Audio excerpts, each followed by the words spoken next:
Assalamualaikum warahmatullahi wabarakatuh. Apa kabar teman-teman? Semoga kalian semua sehat-sehat selalu ya. Di video kali ini saya akan membahas kasus-kasus kejahatan yang terpecahkan karena hal-hal yang tidak disangka-sangka teman-teman. Seperti apa ceritanya? Langsung aja kita masuk ke cerita pertama. Kasus pencurian mobil. Ada seorang warga negara Finlandia yang kehilangan mobilnya. Ia melaporkan kejadian ini kepada polisi setempat teman-teman. Lalu polisi Finlandia ini mengusut kasus ini secara seksama tetapi belum mendapatkan titik terang sedikit pun. Pencuri mobil ini sungguh sangat teliti dan rapi karena ia tidak meninggalkan jejak sedikit pun. Hingga didapatkan informasi bahwa mobil yang dicuri ini ada atau ditemukan di sebuah kota yang bernama Lapua.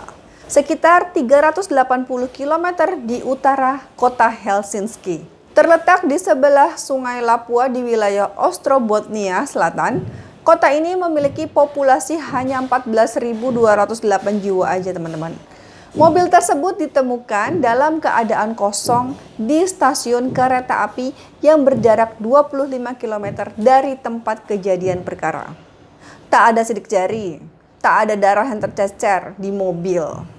Seorang petugas patroli polisi yang memeriksa mobil tersebut menyadari ada seekor nyamuk yang baru saja menyedot darah teman-teman. Berarti pelakunya ini kan belum lama ya teman-teman dari lokasi kejadian. Kalau si nyamuk ini masih hidup dan gendut-gendut. Nyamuk tersebut lalu diambil dan dibawa ke laboratorium untuk diuji tes DNA. Kemudian dicocokkan dengan data yang ada di kantor polisi.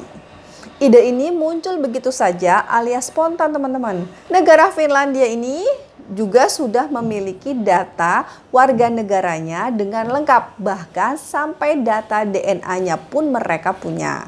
Maka hal ini bukanlah hal sulit nih bagi mereka untuk menemukan seseorang dengan tes DNA. Inspektur polisi yang bernama Sakari Palomäki ini mengatakan, baru kali ini ada polisi Finlandia yang mengungkap kasus kejahatan dengan cara demikian. Ia mengaku tak mudah menangkap nyamuk yang berukuran kecil. Investigasi seperti ini juga baru pertama kali dilakukan dan tidak diajarkan di sekolah penyelidikan kriminal. Itulah bukti betapa harus kreatifnya tugas para detektif dalam mengungkap kejahatan. Menurut saya hal ini sebuah keberuntungan bagi pihak polisi, tapi ini sebuah keapesan bagi si penjahat ya teman-teman ya. Gimana enggak, polisi ini memang sempat mencurigai seorang pria ketika mewawancara warga secara random. Tapi pada saat diinterogasi polisi, dia tidak mengaku saat peristiwa itu terjadi, dia itu hanya menumpang, ngakunya seperti itu. Setelah ditawari oleh seseorang pria yang mengendarai mobil tadi. Si pelaku ini mengarang cerita demikian. Namun nasib berkata lain ya teman-teman. Menurut Palomäki, perlu nih campur tangan pengadilan untuk memutuskan apakah bukti tersebut ini cukup kuat atau valid untuk menjerat pria yang DNA darahnya cocok dengan darah dari nyamuk tadi. Gak dipungkiri apabila penggunaan serangga khususnya nyamuk ini sangat jarang digunakan untuk menyelesaikan masalah kriminal. Memang menggunakan nyamuk sangat tidak biasa dalam menyelesaikan tindak kriminal. Apalagi tak mudah untuk menemukan nyamuk dalam sebuah mobil, kata Palomäki. Hal itu menunjukkan betapa telitinya polisi yang menyelidiki kasus tersebut. Next. Istri membunuh suami. Ada sepasang suami istri yang bernama Sudhakar Reddy dan Swati. Entah nih ada masalah apa dengan mereka berdua yang membuat Swati Reddy ini jatuh cinta kepada seorang pria bernama Rajesh Ajakolu. Lalu mereka melakukan perselingkuhan. Dan mereka dua merencanakan untuk membunuh Reddy. Eksekusi dilakukan oleh mereka berdua pada tanggal 26 November. Jasad Reddy sengaja dibawa sejauh 70 km dari kediamannya untuk menghilangkan jejak. Pada tanggal 28 November, mereka berdua ini mengarang cerita kepada keluarga mereka bahwa mereka diserang oleh orang yang tak dikenal dan terjadi pembakaran di rumah mereka. Lalu wajah Rajesh sengaja disiram bensin dan sedikit dibakar agar mengalami luka bakar dengan tujuan menyamar menjadi Reddy. Keluarga mereka tentu saja percaya dengan cerita mereka berdua, teman-teman.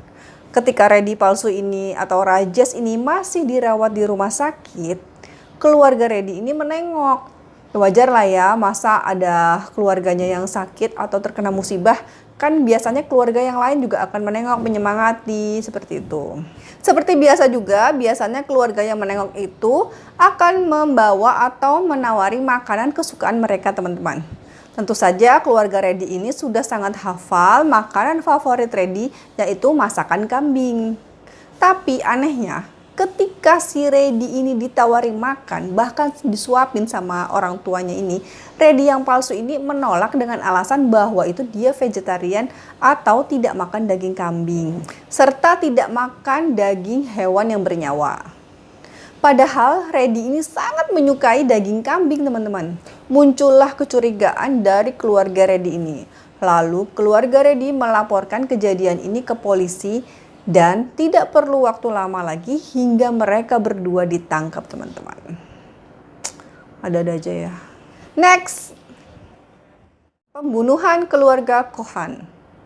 Keluarga pengusaha Amarjit Kohan beserta anak dan istrinya ini dilaporkan menghilang pada tahun 2003, teman-teman.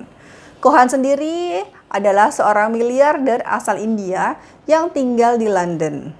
Sebelum pembunuhan terjadi, Kohan sempat dibawa ke tempat kediaman seorang kenalannya yang bernama Kenneth Reagan. Entah karena curiga atau punya perasaan yang gak enak, teman-teman, Kohan ini diam-diam mencatat alamat rumah Reagan di secari kertas kecil, lalu dia tekuk, dia selipkan di kaos kakinya. Benar aja, teman-teman, ternyata Reagan ini dibantu dengan salah seorang temannya ini berniat menghabisi Kohan dan keluarganya. Jasad Kohan dan keluarganya dibuang di laut dan akhirnya ditemukan oleh pihak kepolisian. Tidak butuh waktu lama bagi kepolisian segera mendapatkan informasi dari secari kertas basah yang terdapat di dalam kaos kaki Kohan, teman-teman. Akhirnya kedua pelaku pembunuhan tersebut ditangkap dan didakwa pasal pembunuhan berencana. Next, pembunuhan yang ditemukan setelah 20 tahun. Seorang suami sekaligus ayah yang bernama John List tega membunuh anak dan istrinya karena dianggap telah jauh dari agama atau kepercayaan yang ia anut, teman-teman. John List dianggap sebagai pelaku pembunuhan paling lihai dalam hal menyamar dan mengubah nama.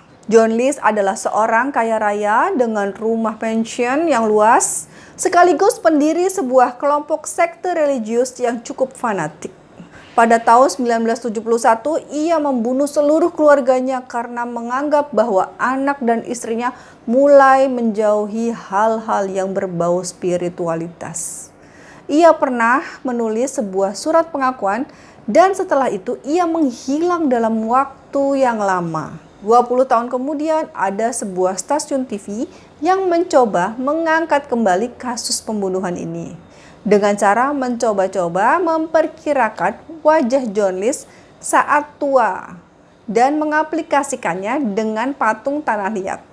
Ketika di awal tahun 90-an, metode memprediksi wajah ketika tua memang belum secanggih seperti sekarang ya, teman-teman. Kalau sekarang kan filter di HP atau media sosial aja udah gampang banget tuh bikin orang yang muda jadi tua atau yang tua jadi muda dalam waktu beberapa detik aja. Percobaan tersebut ternyata berhasil dan John List ini ditangkap karena ada tetangganya yang melaporkan bahwa ada seseorang yang sangat mirip dengan patung tersebut, teman-teman.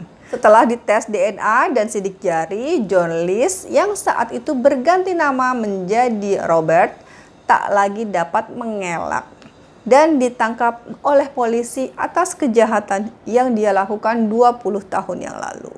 Dan tahu nggak pepatah, sepandai-pandai bajing melompat maka ia akan terjatuh juga. Kayaknya cocok ya sama 4 kasus yang di atas tadi. Terima kasih sudah nonton videonya sampai akhir. Sampai ketemu ya di video selanjutnya. Assalamualaikum warahmatullahi wabarakatuh. Untuk menjerat pria dengan DNA darahnya yang bernama Sudaka Reddy dan Swati. Atah